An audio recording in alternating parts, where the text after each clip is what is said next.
today where we're sharing about practices that allow the integration of emotional intelligence into higher education. And for those of you who are joining us on the webinar, you're going to get, on the live stream, you're going to get some great resources here and meet a fantastic panel. And those of you who are here in the room, super excited to have you here in the room so we can interact and join on chat. If you're watching the recording some other way, we're also happy to have you. My name is Joshua Friedman. I'm the CEO and one of the co-founders of 6 Seconds, the Global Emotional Intelligence Network. And we're working to increase the world's emotional intelligence, and integrating emotional intelligence into colleges and universities is an essential way for us to support the next generation. And folks, the next generation is struggling. There's a lot of pain out there. There's a lot of struggle. Universities and colleges all over the world, there's been a level of upheaval that certainly I've not seen in my life, and I suspect really hasn't been present in these institutions for a very long time, if ever.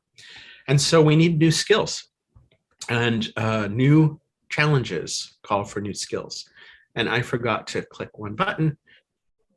There we go. So now we're also recording here in Zoom, and I'm going to turn it over to the panelists to explore ways of looking at emotional intelligence. And just to set the context with one more thing, one of the big challenges that we've seen in K-12, we're starting to see in higher education, which is in K-12, emotional intelligence became a class, like something, as educators say, one more thing on the plate, as opposed to Ed Duncanblau saying, no, it's the plate.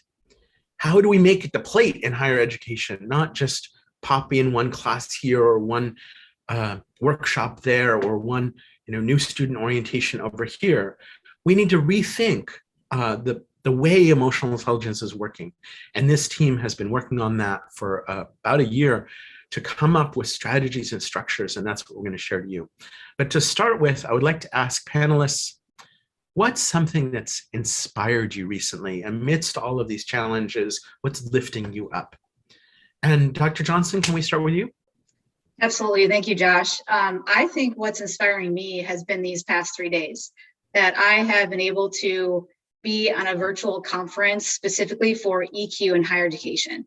I will tell you, maybe 10 years ago when I started this work, I felt like I was lost on an island. No one knew what emotional intelligence was, or I was trying to do this work and they thought it was touchy-feely or a bunch of fluff, and they didn't understand the purpose. And so I am so inspired by people who are committed to do this work, that truly understand that this matters, and care about their communities to be able to do it. And so I'm just so excited that I don't feel lost anymore. I feel like I have a group of supporters, and my main supporters right now are with me on this panel. So I'm so grateful to be doing this work, and we'll share a little bit more about that, but just grateful for the community who's doing this work.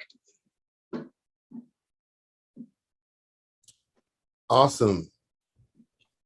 With Karen or Jamie or Deborah, let's go next and answer that question. Sure thing. I can jump in. Such a pleasure to be here with everyone. And same, Liza, I think I'm immediately inspired by just being in the room, just being right here with all of you and all of us. So in my role as an applied psychologist and action researcher, coach and consultant, it's having my integrated, woven different roles meet up where my professional and personal identities come together. And recently in this conversation around EQ, the power and importance of our psycho-emotional health and well-being, I'm finding that these are conversations that I'm having in the multiple places I find myself. And just within a day ago, this was a small business administration kind of gathering of folks. And the main point in conversation was about the importance of our mental and emotional health and well-being. And I was struck by that and inspired by it, right? So that we have folks in these small business spaces doing community organizing that were centering the importance of lifting up our emotional well-being. We know that has everything to do with the pipeline that is going to be contributing to our larger society and workforce, in our higher ed and our student body. So that's exciting. Thank you, Aaron. Deborah, could you share some insights on the question? Yeah, inspiring you? Yeah, thank you, Isaac. And thanks to everybody who's here today watching live and those who will watch the recording afterwards. Yeah, I'm similar to Liza and Karen. I'm very heartened and inspired by this conference, by recent efforts. Certainly the pandemic and, intersecting pandemics have brought the need for emotional intelligence and well-being into sharp relief, and especially in higher ed. And I feel, being at an institution that the current strategic plan doesn't even include the word emotion. Just on Tuesday, I have to say, listening to students from my university, from Tufts University, speaking to the need for emotional intelligence, for integrating EQ as a lens, not just as an add-on, but really infusing. Listening to them speak was so inspiring. I've been inspired by all of the panels, but I think, yeah. So I as always, I in my work, I just constantly feel inspired by students. Thank you. Jaime, what's inspiring you? Next. What's inspiring you? What's inspiring? Yeah, for those of you who don't know, we're launching a book. Hopefully it's going to be published for this academic year, fall 2022. And so that's inspiring me, that we're going to finally have a textbook across disciplines that people will be able to use to implement EI, emotional intelligence initiatives in the university college environment. And all of us on this panel have worked very hard. I think almost all of us on this panel have worked very hard to put that book together. It's the first iteration, so there are a lot of additional tweaks that need to be done on the book, but I think we have a solid foundation. So that's very inspiring to me that we finally have a textbook that will be published very shortly for the world to enjoy. Thank you, Jaime. I'm inspired by my colleagues. I've got a chance to work with these people over the last several months, and it seems like we've come so far so quickly. And I believe that one of the things that EQ can provide to higher education, as we think about the student experience, we think about access, matriculation, graduation, career preparation, EQ has its role. When we think about students and faculty, student services and faculty, academic affairs, it has its role. And we think about the leadership and the board level. So it's a tiered approach to help us relate to each other better. And I'm inspired about the possibilities of how we can change the face of higher education, hopefully globally, by us being able to deeper connect to each other, build better relationships. And I think EQ is going to be a main facilitator of that kind of experience. Jay, since you mentioned the book, I want to actually put Liza, because I want to give her credit. She has already written a book, No Choose Give, that teaches, that can be used in classrooms or office organizations across the country. Exercises that are approachable and easy to integrate in professional development.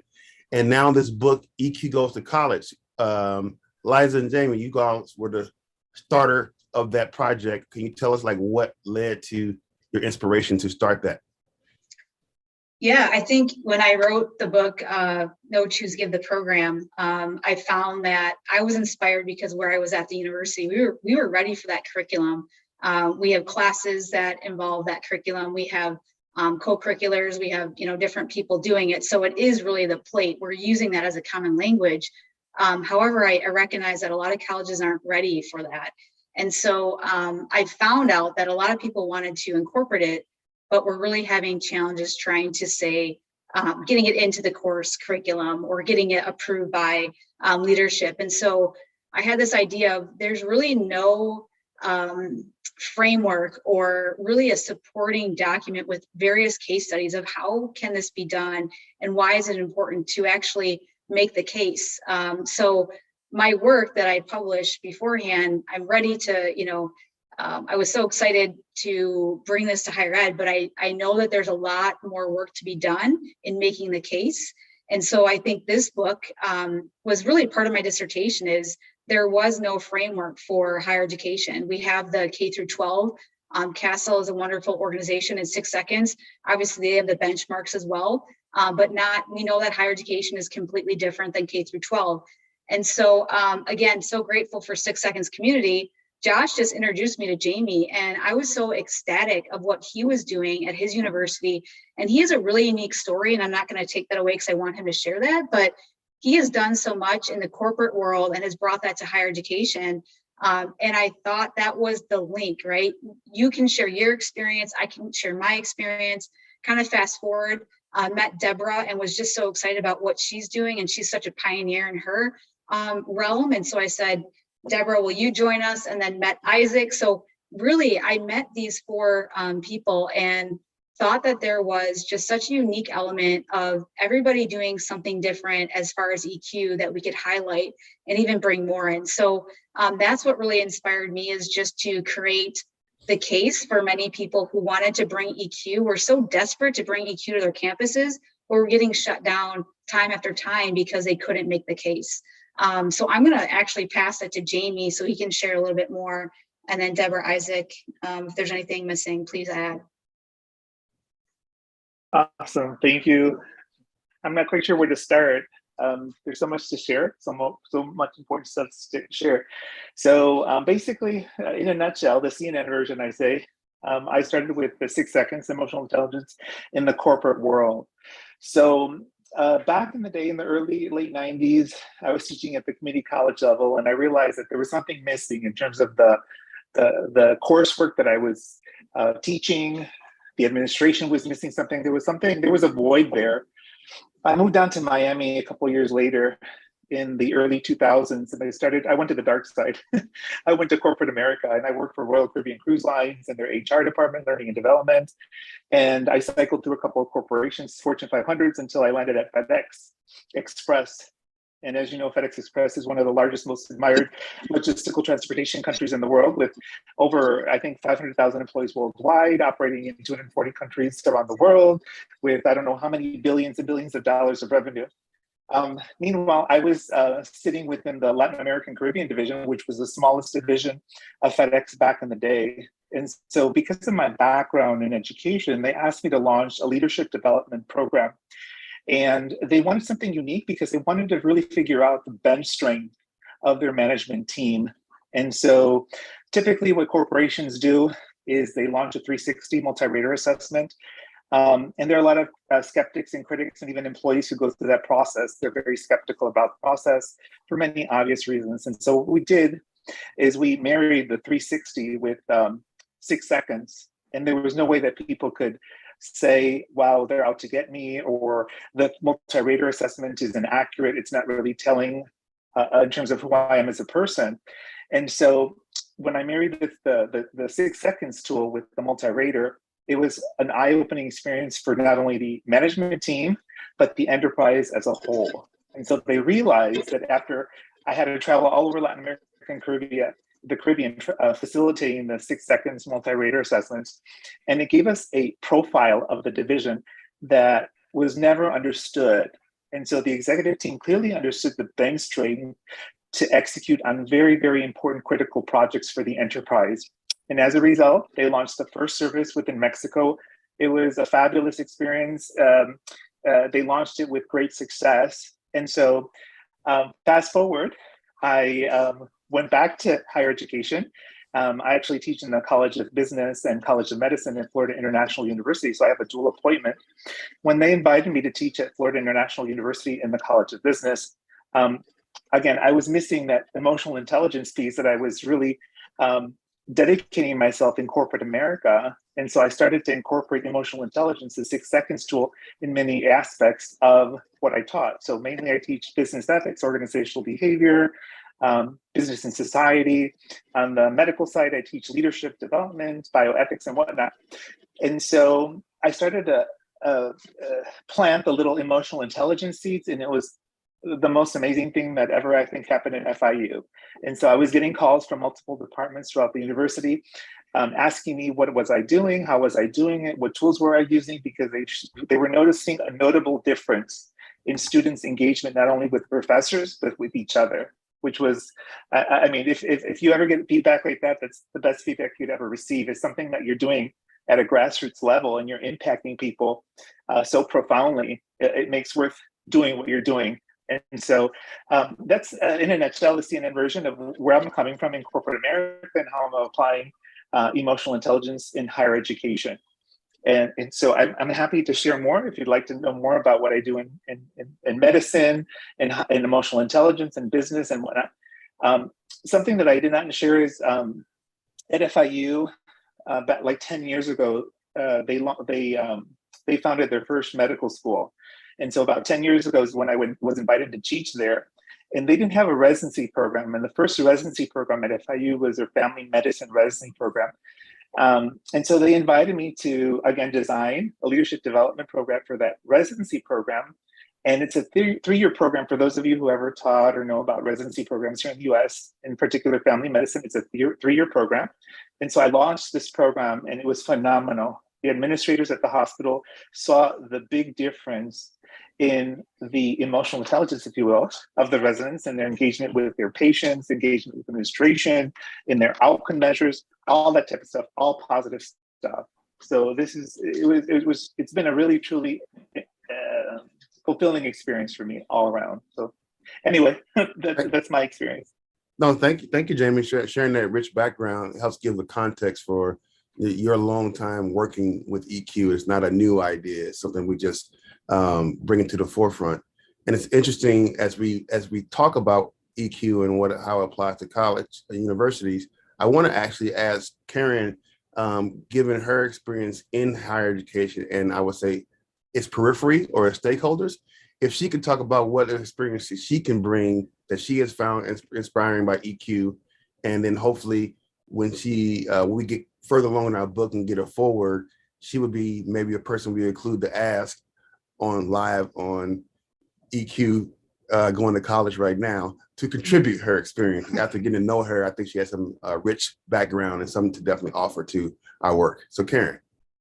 Thank you. Thank you, my friend, and all of you here. You know that I'm inspired and excited by this book project and all of this conversation for sure. And so for me, this whole conversation, it's both contextually and culturally layered. So in my communities, both personally and professionally, they're anchored as a Black woman of the African diaspora, as a Native and Indigenous woman of Turtle Island, the so-called North America, the so-called United States. You know, my specific lineage, in these Algonquin tribal nations, as an enrolled citizen of the Aquinnah Wampanoag, and with lineage roots both in Catawba nations and in Mi'kmaq and others, pulling from my African and Caribbean ancestry, they all kind of find and inform my lens and understanding of EQ. Isaac, you said it there, even while it's not necessarily a new concept, where and how we see it situated or applied, for me, it's really where this sits at the intersection of my work of cultural intelligence, emotional intelligence, in these conversations on diversity, equity, inclusion, justice, and belonging.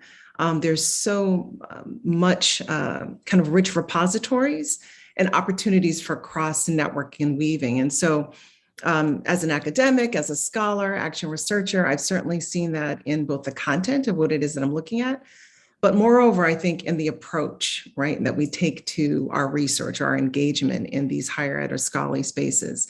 And then on the administrative side of things, right, just in our work professionally, working with colleagues, higher ed is really, I think, ripe and ready for exploring and doing a deeper dive.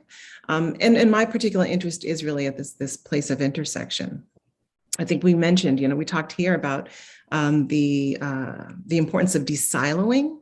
The very nature of higher ed is very, very fragmented. So when we think about higher EQ, it's very, very important how we think about using the approach of EQ and the content rich opportunities to kind of marry some of those together.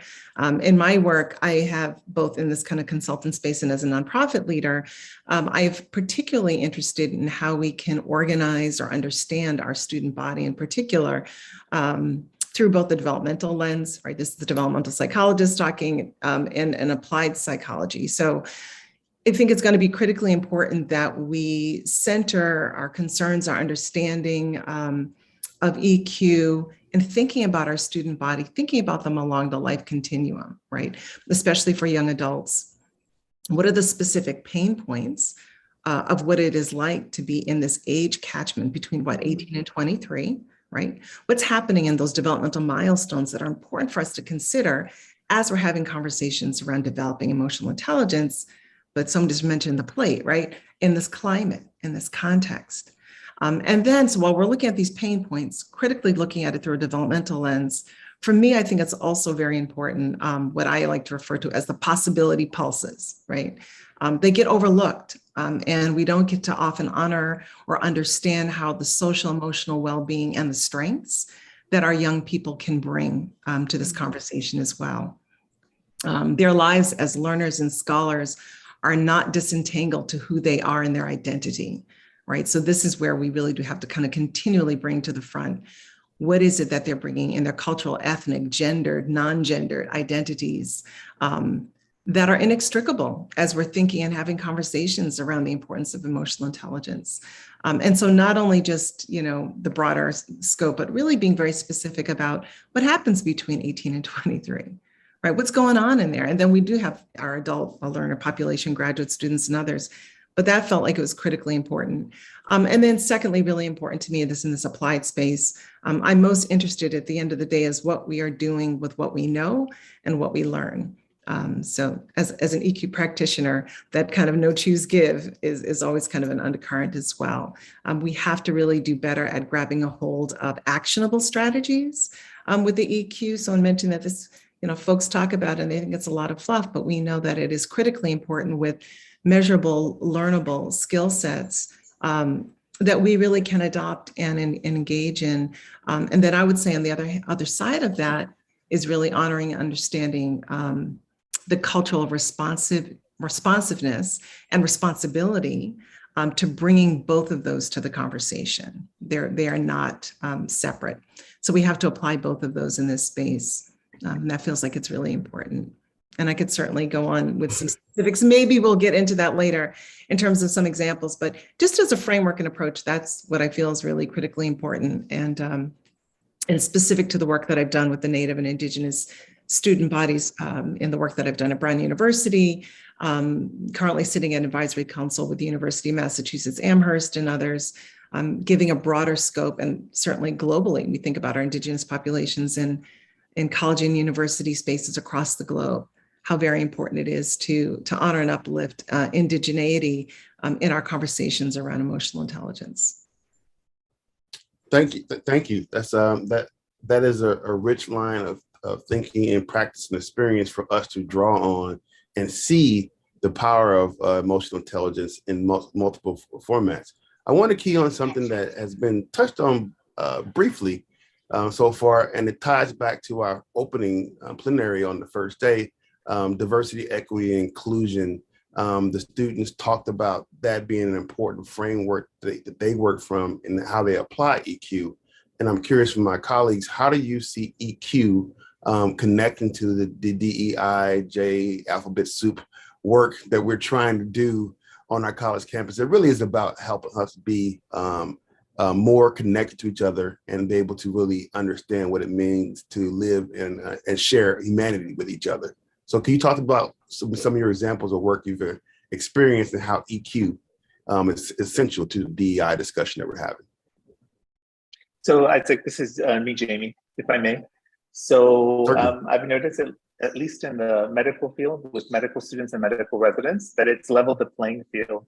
People are more open and more authentic in everything that they do.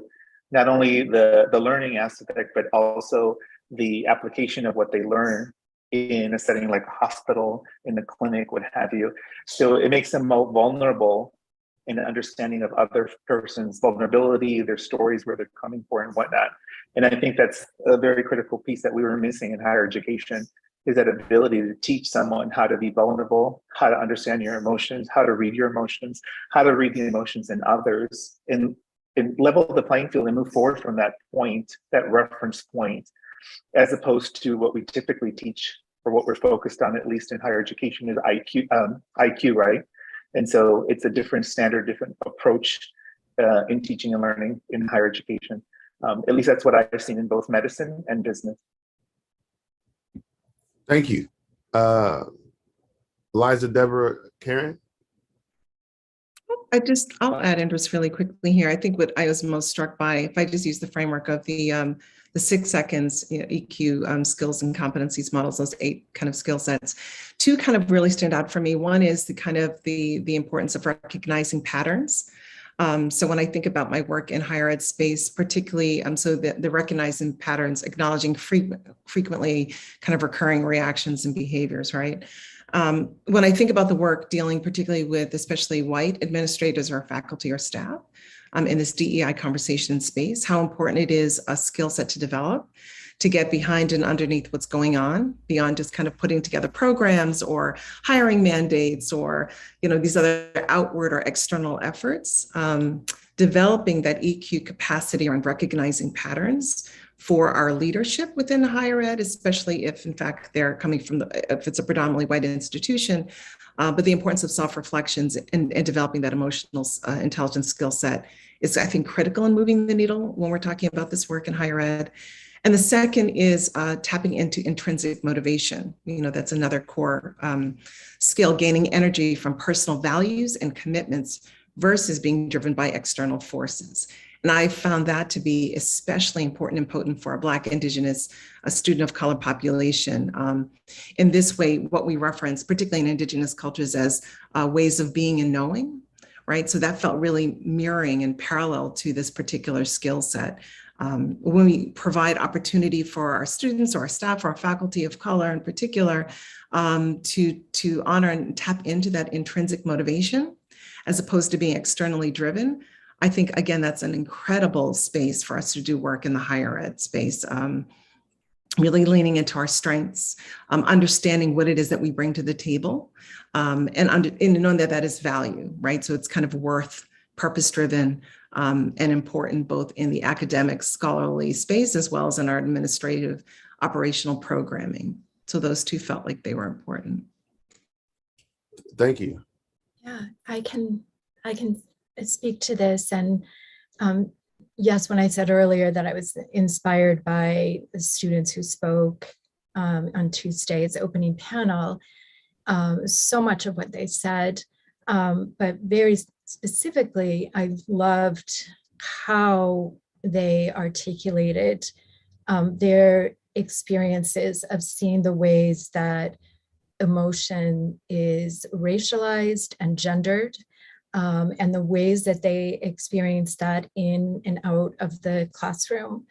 And I, in my work and research study and just continuing as a learner, so, but I really believe that that EQ, the know, choose, give, and especially developing this sense of emotional stamina, social emotional stamina, and agility is a critical antecedent to really engaging in work that is to foster a sense of belongingness. So thinking about DEIJ and that B as so important, developing a culture and a climate that allows for each and every person to bring their unique identity, intersectional identities into the spaces. And it's that sense of belonging and feeling included. It's like a collective nervous system that if we're all, activated, it's really hard to think and be together spaciously, and to so that is so critical. And to pick up on what Karen said, I fully believe in the importance of looking at the developmental dimensions of this work. And I would say for students, for emerging adults, and also looking across the lifespan and looking at faculty and staff, and the developmental dimensions of that.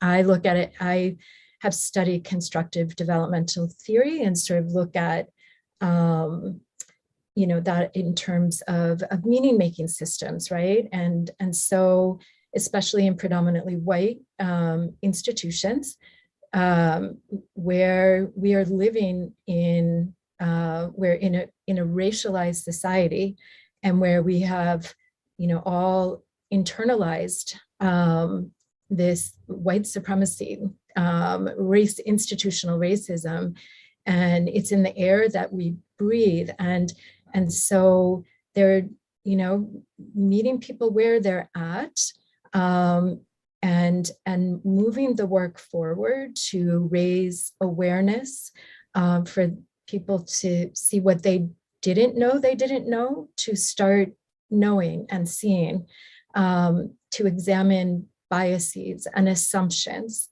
to be aware of ways that interactions are might be harming to others who are, may not, a whole range of others, whether faculty, staff, or students, especially from historically marginalized identities. And so it's complicated work, and it's ongoing, and the emotional intelligence, EQ, is, again, I think is just absolutely fundamental, and really anchors authentic DEIJB work. Thank you, Deborah. I read recently SHRM released a report talking about empathy being the secret ingredient to DEI initiatives in the workforce. And in particular, I think that's important for us to consider, as in my experience working with DEI, one of the challenges is when you face a situation where you now realize where you have been living out social constructs, and you decide you want to live into your own mission and purpose, and you realize that gap, that can be a very traumatic experience. I think EQ offers you a unique opportunity to give empathy to yourself for understanding that part of your journey, and then leave room for you to be able to connect to your purpose moving forward. Because I think we all are wired for empathy, but sometimes due to our social constructions and how they play out in organizations and families, we don't always see the empathy that we need to give ourselves and permission to have failed, and understand that it is a jarring experience to understand someone else's experience, especially not only a cognitive empathy, but an emotional empathy, where you're really connecting with the emotions of others, and with these gaps we are experiencing and these inequities that we experience historically. That's a hard transition. So in my work, I try to work on the inner capacities of people to put their mask on first, so they can be prepared to be able to step up to the challenge ahead.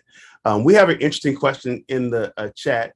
It talks about most of the conference EQ as implied to focus on students, faculty. Where's the thought for classified professionals and staff? And how will classify with EQ who are part of the forefront of our students? And that's a very important question. I want to turn over to my colleague, Liza, to jump in. But before I say something, I want to share a piece of wisdom I got from my boss, that the people who have the keys, all the keys to the locks of the doors, and the people to serve the food, and the people who take care of the grounds, are the most important people on campuses. And they are vital to understanding the student experience, because they interact with students every day. And students go to one university. So I think staff, classified or non-classified, play an essential role, but I'd like to turn over to Liza to get her thoughts on that question. Thanks, Isaac. That's so important. I think when I developed the program at my campus, which is University of Dubuque in Dubuque, Iowa, I really had a blank slate. I was director of a social and emotional learning program, and the president said, we need to expand this. This is important work. You're going to be, doing a lot of research and seeing what needs to be done. And so I knew that it started with us first, that a faculty member, a staff member, groundskeeping, cafeteria, whoever and whenever, right? It's everybody that plays a part in this role. And I, did some research, and we kind of, it's very interesting because I talked with a lot of staff members, and we truly, some of us didn't actually know what empathy meant, right? And so if we don't know what empathy means, how are we going to employ that? And so I think it was so important for me to step back and say, we are doing this, we're educating faculty and staff, we need to expand this. So at my university, we have a class for students called No Choose Give. We're using that program. We're facilitating that curriculum throughout the campus. We're using this common language, but we're also giving the opportunity to our staff members, whoever you are. We've had all the way from food service to our board members, right? Our cabinet members taking this as a cohort and learning this language and sharing and growing an EQ together, so that I know, right, that I am able to understand what this is, but I can apply it. And now I can role model these skills for students and truly understand what that means to be empathetic, to truly have a community that is inclusive, that brings a sense of belonging, and that we can actually show that we care. I think that EQ is truly essential for us to have a thriving community. If we're not using EQ, if we're not role modeling to our students aren't able to do that as well. So I think it's so important to start with us first.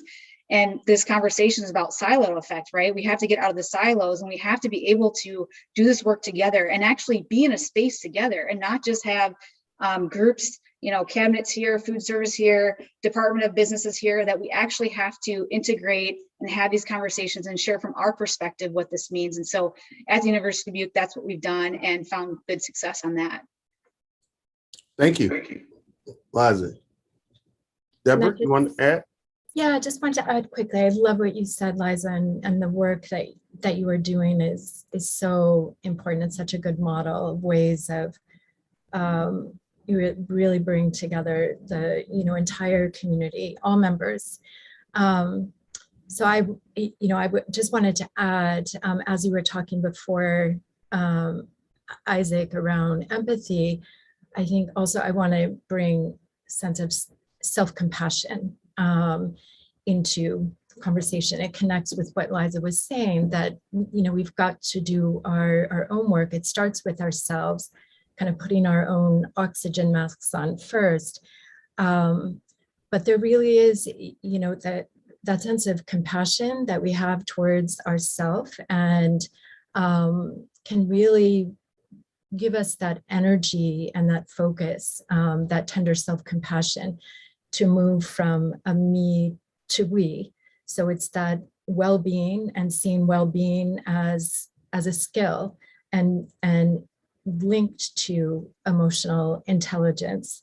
And so it can then help us to also, in terms of empathy, be more aware of ways that of empathy blockers that we use, ways that we may think that we're listening, but maybe we are not really validating another person.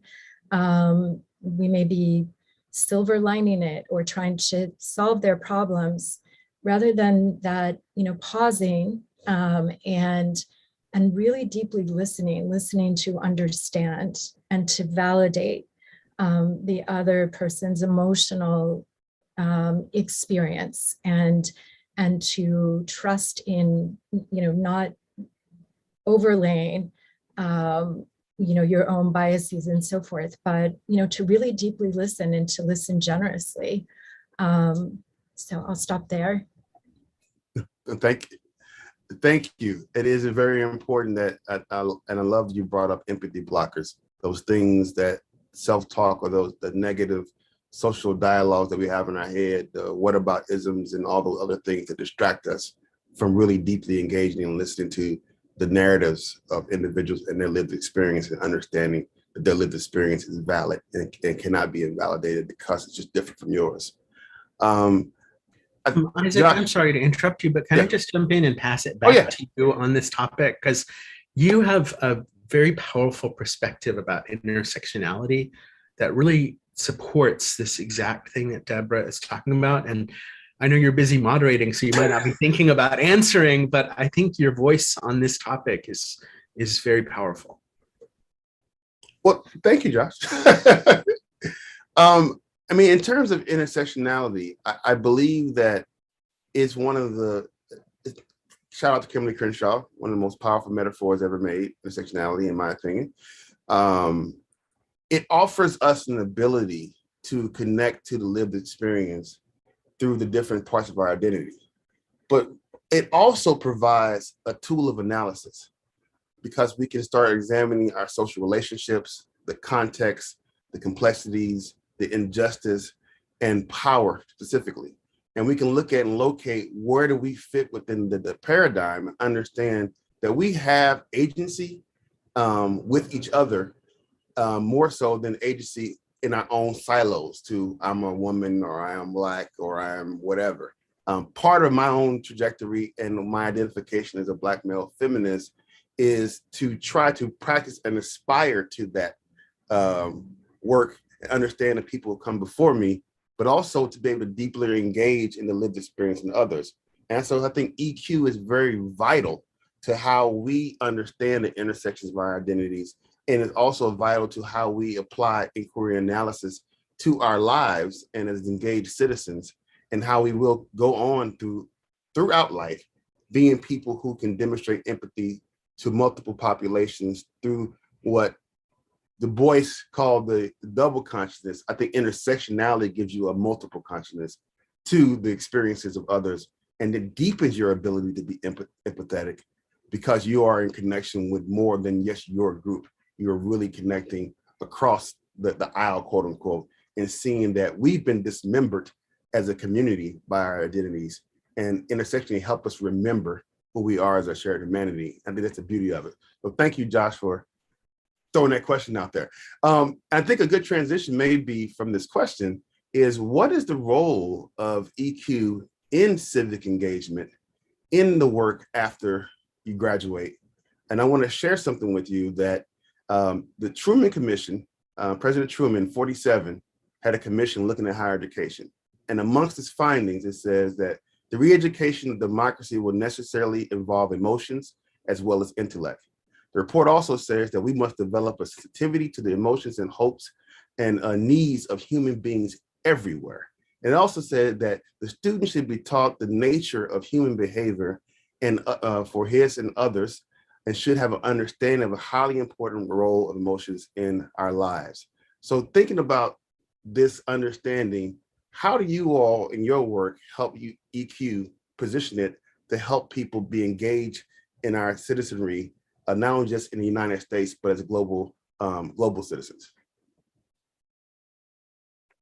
I'm happy to jump in here, but I'd be remiss if I just didn't echo Josh's words about the power and importance of your particular approach in your work. Isaac, it's so very important. And two things that I just want to lift up here and not lose. The discussion of intersectionality as a kind of tool or rubric for analysis, I think is so very important. As we know, it's been a used term over and over again, and Kimberly Crenshaw herself has said it's been kind of stretched and used and misused, and originally really having it framed as an opportunity to see where there's a gap, right? To be a Black and a woman, but there's not, that space doesn't really exist. So lifting up the intersectionality as an important way of identifying what is missing and how we are approaching or utilizing or understanding how do we kind of push back against some of these systems of oppression and division, this fragmentation, why we're here having this conversation. So I just wanted to kind of emphasize that again, and how that relates then to our civic engagement, right? So two things come to mind in my work. The first is in my role at Brown University's kind of working through my framework of listening, learning, and leveraging, kind of did this kind of campus listening tour, culled that together with regards to the Native Indigenous student experience, as well as staff and faculty. So it was the community as a whole. And what kind of emerged out of that, it was specific to areas of wellness and well-being.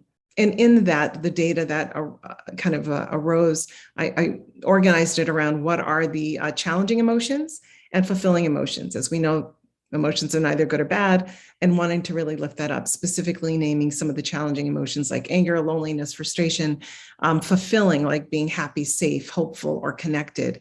And, in this sample for our Native Indigenous students, frustrated, worried, and lonely is what emerged as most poignant. And frustrated rose to the top.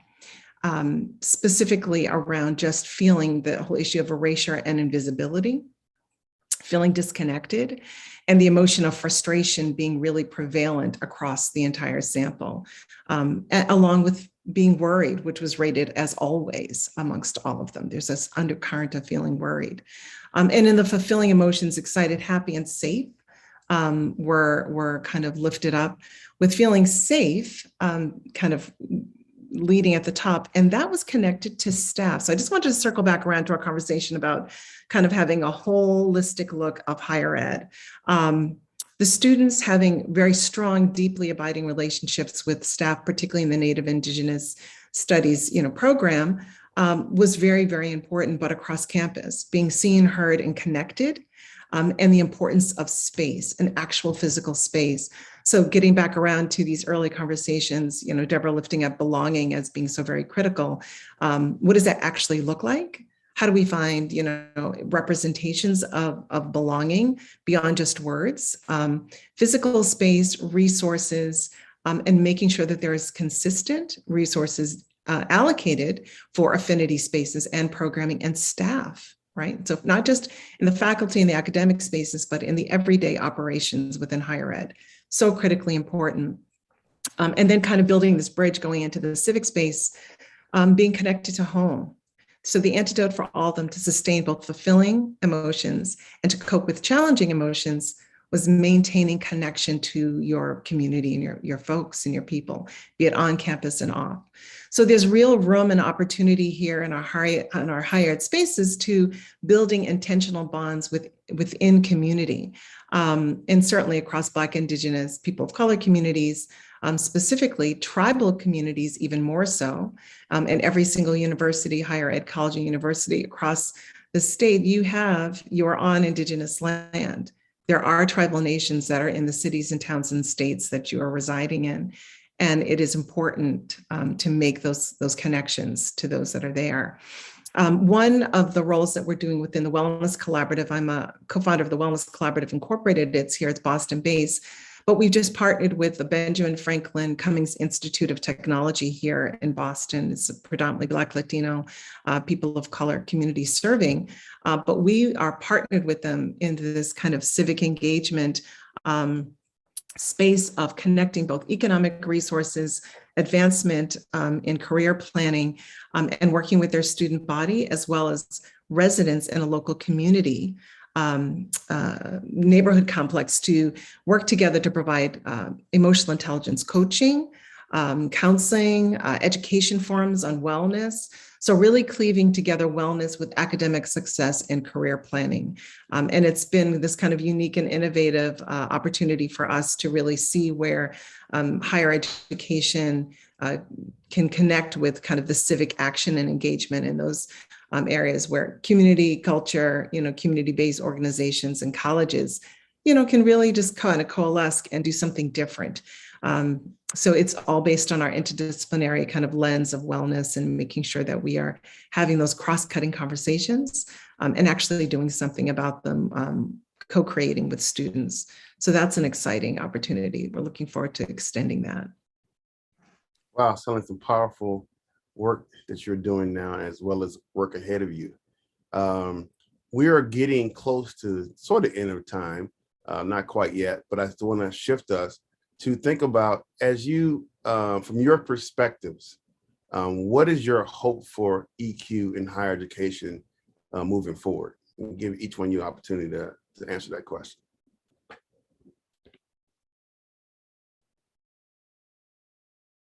Liza, you want to jump in first? Sure thing. Thanks, Isaac. I think just to highlight the topic of this webinar, I think de-siloing, that we can come together and collaborate. We know that we can't do this all on our own. And I think burnout is a huge issue. And I think we know that there's power in collaboration. So I think I would love to see, and again, I'm inspired by this conference. If you've not seen Miami Day's webinar yesterday, it was fantastic. It showed what true collaboration can look like on a campus. And I think that's what I'm so inspired by.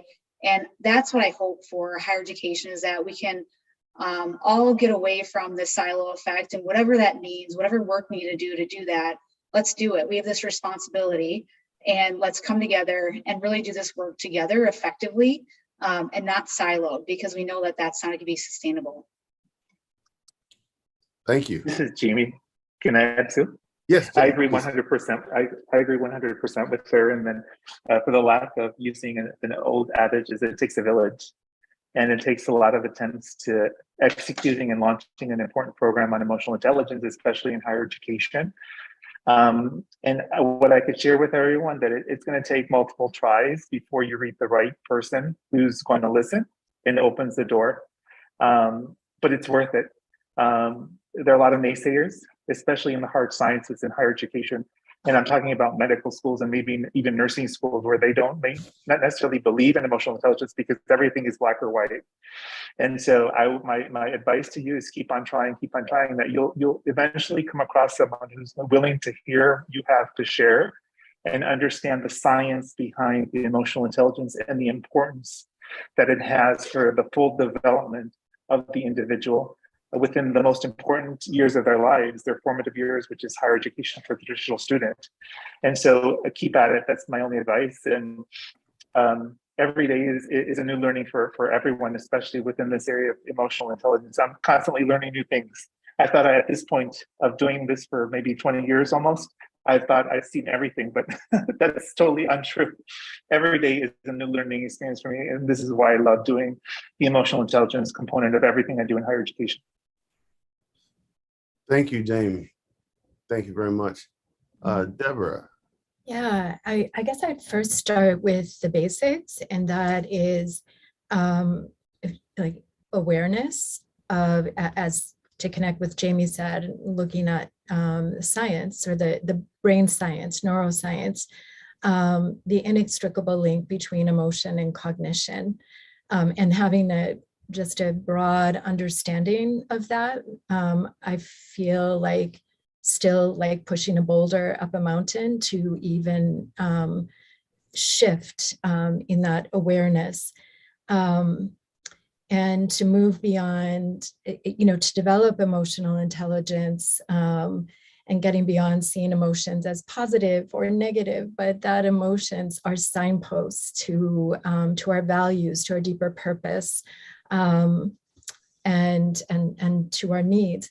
I also, I think we haven't named yet, and I think it's really important to do so, to name collective grief and trauma that is across the board in institutions of higher ed, and its students, its staff, its faculty, its leaders. And so I would love to see, that EQ is, that we look at it in a way, like I'm thinking about the Armagh Institute's view of emotional justice as a roadmap for racial healing. And so, really looking at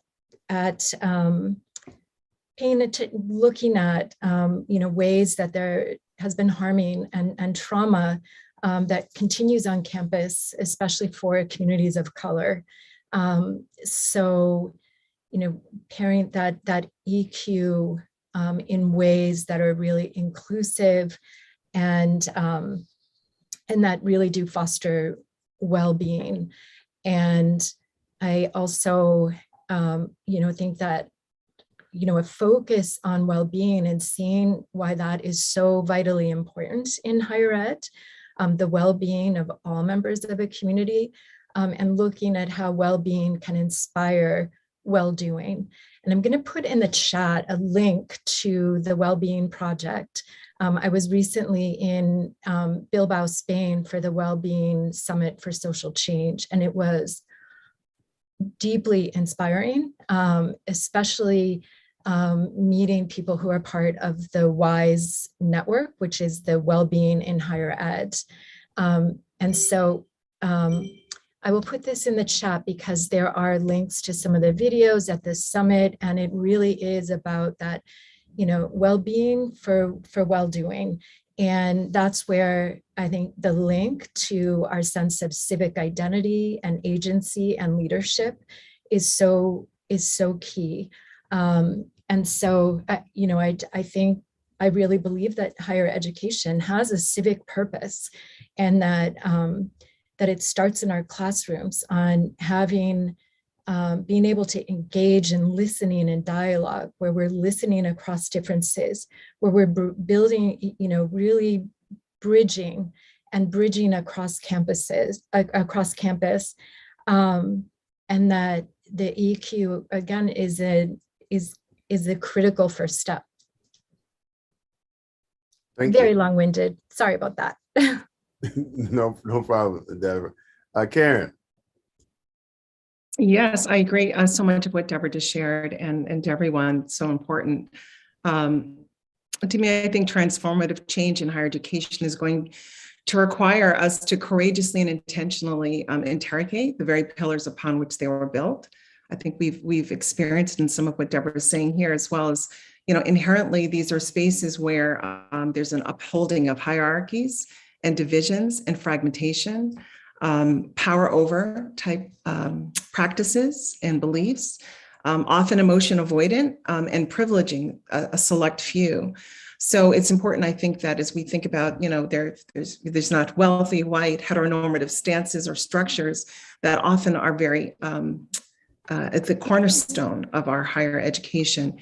Dismantling and decolonizing these spaces can actually be framed as incredible opportunities for exploration and innovation, where we're centering EQ and true and authentic diversity, equity, inclusion, justice, and belonging practices that actually pull from and look to, I would say, some of the cultural modalities, ways of being, knowing, that are operating and are well known in the communities that have been marginalized historically. So you talked about looking to the keys, or people say those closest to the pain, have the real power for change. And it's really important, I think, that we situate our understanding there. And for me, I just felt, if you would allow, there's a quote by Toni Morrison that I find very important, felt applicable here. So I think it's back in 2007, she wrote a piece on how can values be taught in the university. In this quote, she says, if the university does not take seriously and rigorously its role as a guardian of wider civic freedoms, as interrogator of more and more complex ethical problems, as a servant and a preserver of the deeper democratic practices, then some other regime or a menage of regimes will do it for us, in spite of us, and without us. Let me get my microphone so I can drop it. Thank you, Toni Morrison. Wow, that's so powerful. Yeah. Would you mind putting that in the chat? Sure thing. Thank you. Yeah, and so we're about to close. There's a question in the chat that says, I found that teachers that want to separate well-being and academia, and what are your go-tos when you come up with that resistance? I'm going to answer that question, but before I answer that question and give people to respond, I want to share my screen to share some research with you all. 6 seconds is we're undergoing a research project. We invite all of you who are listening, if you have not participated in that project, the link is there and we will send it out to you. There'll be opportunity in the follow-ups to do that. We're trying to gauge the use of emotional intelligence in higher education. And so far, our preliminary results I wanted to share. So some of the top 5 skills, attitudes for faculty administrators that most need: communication, empathy, cultural competence, teamwork, collaboration, and purpose. I think all of my colleagues have spoken to these tenets at different times throughout our time here this morning. And then the next slide I wanted to show was that for students, it's critical thinking, empathy, communication, self-awareness, and professional reasoning. And I think that reasoning, what Karen has shared about what students need to do, what higher education needs to do as it moves forward, if we don't do it, what the consequences are, that's very important for us to start thinking about. These are practical skills that we're finding are in need. These are practical skills that we as faculty, staff, administrators, consultants, coaches also need to do our work and not just have students doing their work, but model them and meet them where they are. there's an opportunity for us to grow. And so the question about what to do with resistance is kind of my hope for higher education is well-being and academia are two separate things. Let's take the rose-colored glass of what academia is. It's a colonial institution that was created to help educate certain people that we thought would be leaders in our country and then across the world. And I think globally, it has also had that tenet, and where we have academia has a certain disconnect from our humanity. So I think when you come up to challenges in the traditional academia, and we try and do things like wellness, some of the go-tos are Kimberly Crenshaw, Bell Hooks, Trisha Hill Collins, Linda Rendon, et cetera, because the academy was not built for well-being. So we have to change. And it's important that we understand that we can't leave it as it is. And I think EQ gives us the ability to both dismantle as well as to create. We can dismantle those hierarchies and those gaps, but it can also be used in terms of collaboration and optimism and noble goals and sense of purpose to create the higher education that we need for the future, to meet those needs, as Toni Morrison so eloquently announced for us. She invited us into that process. So I think as we deal with resistance, I think one of the practical things, we definitely should be knowledgeable. But also I want to share, and I haven't been good at this all of my life, being empathetic for those who resist. Sometimes they make you want to lose your mind up in here. I shout out to the little great DMX, and it happens, especially when we're passionate about something. But we have to practice and use that to demonstrate. And I think that practice in those moments is one of the most powerful things we can do for higher education moving forward, because it demonstrates the ability to connect across quote unquote distant lines that you or the silos we have.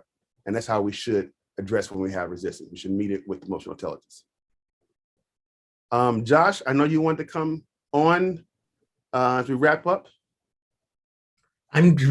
Resistance is the invitation to do the hard part of the work. And I fail that invitation a lot of times, because when I meet that resistance, I pull my hair out. A lot of resistance, huh, Josh? But I think it's a very powerful reframe.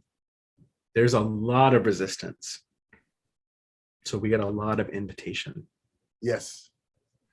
And we hope this conference was an invitation for all of us to join together to start on that, to bring that resistance down and open up possibilities for us in the future as a higher education community.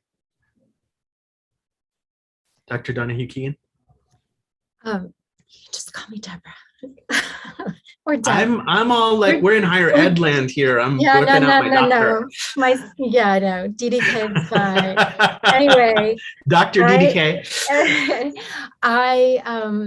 Yes, I want to encourage everyone to check out a session coming up with, it's actually my colleagues here at Tufts with S. Ray Peoples and Rachel Mintz. And Rachel is one of the students who spoke so powerfully on Tuesday. And it's really, it sort of continues this and looking at, listening as an act of love, and, how to bring emotional intelligence into higher ed, but especially, predominantly white institutions. That's coming up. In about 20 minutes, right? 25 minutes. Yeah. So for those of you who are watching, the recordings in other sessions are available if you're registered for the event. They're all in the lobby. You can click and watch and explore to your heart's and mind's content. And those of you who are here live, we have a rich collection of interactive sessions remaining today. We hope you'll join and participate and experience, because this work is not just from the neck up. We want to engage more deeply. Even in this virtual context, we've learned that we can ignite something in our hearts and our bodies and in our minds working together. And so I invite and encourage you to come participate if you possibly can in workshops today. And I want to just mention one more thing. Dr. Carter and the team have been working on organizing some follow-ups to this. And we're going to have a stakeholder meeting in October. Yes. Where we'll be talking about publishing research together, utilizing this study about emotional intelligence, but also cases and articles and pieces that other folks are working on. And so we'll be either working on a special edition or a new publication of some kind to collect research and collaborate, as we know that the Academy loves research. And so we will meet the Academy with research. And we are looking forward to collectively building our capacity to tell this story in a way that is compelling for the decision makers in this environment. Yes. And with, yeah. No. Yes. I'm saying yes. Yes. I was just going to say, and with that, we will wrap up. Thank you, panelists. Thank you, everyone who is participating. All the speakers at the conference. It's been a very rich 2 days so far, and continuing here into the third day. We're looking forward to learning more and continuing to practice together. Thank you very much. Thank you all to my colleagues too. Great job. Thank you so much, everyone. What a joy to